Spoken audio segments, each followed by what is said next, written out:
Alors, bienvenue au briefing du tournoi de Chess Run.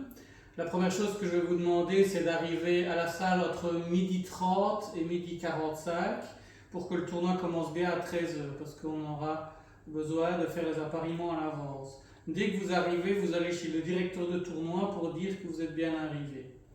Je vais vous expliquer maintenant comment se passe le début d'une partie. Au début d'une partie, les deux adversaires viennent à l'échiquier et se donnent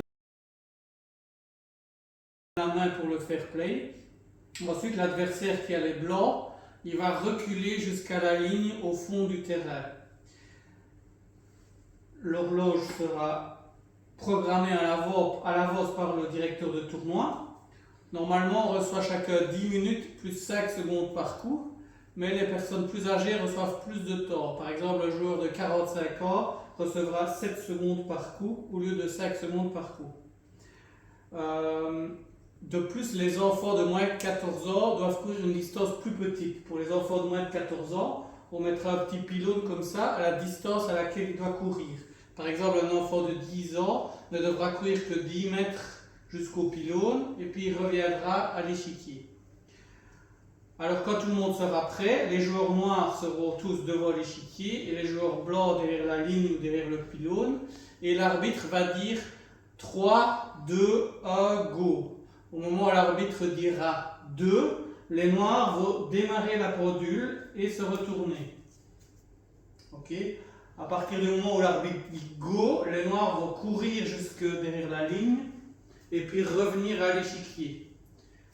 Alors les blancs, au début, ils sont derrière leur ligne. Eux, quand on dit 2, ils ne font rien, leur horloge a démarré. Mais quand on dit go, ils courent jusqu'à leur échiquier pour jouer leur premier coup. Voilà, imaginons les blancs sont arrivés, ils jouent leur premier coup. Les noirs, entre-temps, sont revenus à l'échiquier. Ils jouent leur premier coup. Ils poussent sur la pendule et puis ils repartent en courant. Et après chaque coup, il faut toujours repartir en courant. Ça paraît évident, mais aux échecs, parfois, on a l'habitude, par exemple, quand on va mettre l'adversaire échec et qui n'a qu'un coup, à attendre qu'il joue le coup pour pouvoir jouer tout de suite, mais ici, on n'a pas le droit. Après chaque coup, on doit bien courir jusque derrière la ligne et revenir, il ne faut pas oublier. Alors, quelques particularités maintenant. Imaginons que l'adversaire a joué son coup, voilà, et il est en train de courir, vous arrivez à l'échiquier et vous voulez proposer nul. À ce moment-là, vous devez jouer votre coup, appuyer sur la pendule, et puis les noirs auront à côté de 2 cartes, les noirs proposent nul, et les blancs auront à côté de leur échiquier 2 cartes, les blancs proposent nul. Et donc si vous les proposez nul, vous jetez simplement la carte sur l'échiquier, et puis vous partez comme d'habitude en courant jusqu'au fond de la ligne, et vous revenez. L'adversaire blanc, quand il arrive, lui, il va voir que les noirs ont proposé nul. Il peut soit accepter et arrêter la pendule, soit de refuser. À ce moment-là, il prend la carte et il joue simplement son coup. Et puis, il repart en courant. Alors, une autre particularité, c'est qu'est-ce qui se passe si je fais tomber une pièce et je pars en courant. À ce moment-là, quand l'adversaire va arriver, donc, imaginons que je joue et que je fasse tomber une pièce. Et que je pousse sur la pendule et que je pars en courant et que je ne l'ai pas vu. À ce moment-là, l'adversaire va arriver et va voir que la position n'est pas conforme. À ce moment-là, au lieu de jouer un coup, on pousse sur la pendule directement, on attend que l'adversaire revienne et on lui dit qu'il a fait un coup, par exemple, impossible ou qu'il a laissé tomber une pièce et qu'il doit remettre la position en état.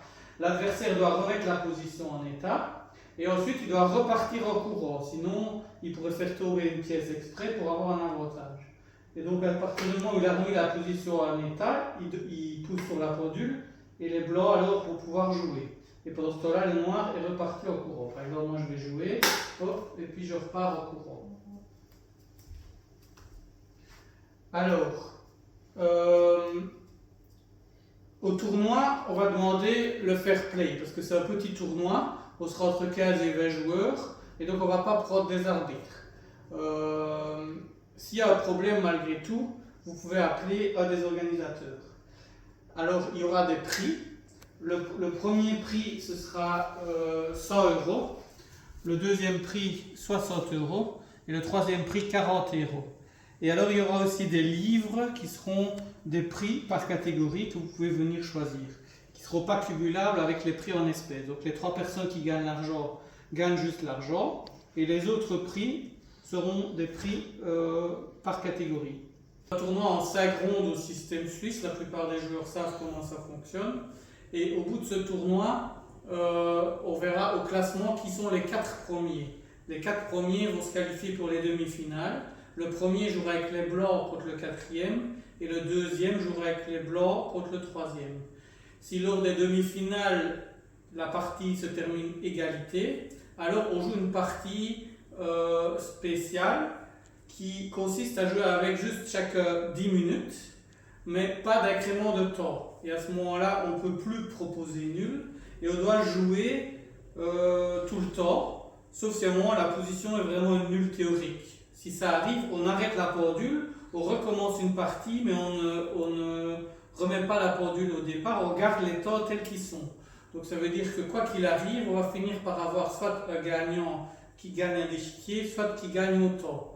Plus le temps avance, plus on va devoir courir vite. Donc cette variante-là est plus intéressante pour les coureurs.